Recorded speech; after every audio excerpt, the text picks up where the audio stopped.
এবার পুজোয় টালা 15 পোলের মণ্ডপে গেলে মনে হবে এলেম নতুন দেশে। কলকাতার বিগত কয়েক বছরের সেরা মণ্ডপের কোলাজ উঠে আসছে তাদের পুজোয়।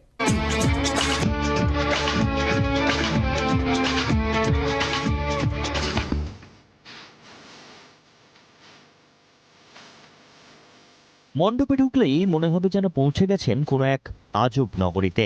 পেল্লাই পেল্লাই সব পুতুলের কাট আউট, রঙও বেশ জমকালো। 15 পল্লী আর প্রশান্ত পালের যুগলবন্দির এই মণ্ডপে ঢুকলেই আপনার মনে হবে বাহ, এ যেন শুধু একটা মণ্ডপ নয়, ঢুকে পড়েছি বহু পুরনো দিন এবং এখনকার অনেক মণ্ডপে, অনেক দুর্গার সামনে। আর এরকম একটা দুটো নয়, অনেক দুর্গা শিবের মূর্তিও থাকছে, সঙ্গে থাকছে আলোর খেলা।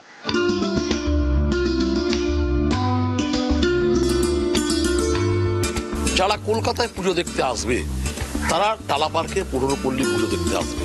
এই জায়গায় এই পর্যায়ে শিল্পীর প্রত্যাশা, আমাদের প্রত্যাশা এবং মানুষের কাছে আমরা তুলে ধরতে চাইছি।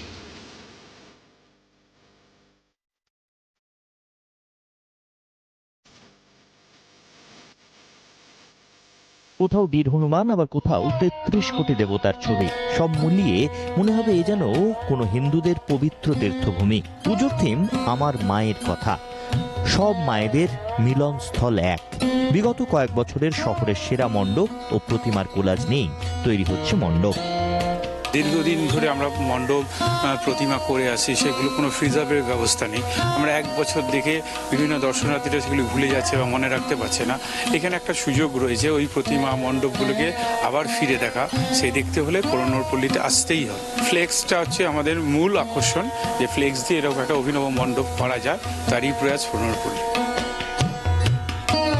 একবারের জন্য মনে হবে না ফ্লেক্স যেন অন্য রকম ভাবে আবির্ভূত হচ্ছে 15পল্লী এই মণ্ডপে। তুষার ঘটকের সঙ্গে প্রীতম দে, জি 24 ঘন্টা।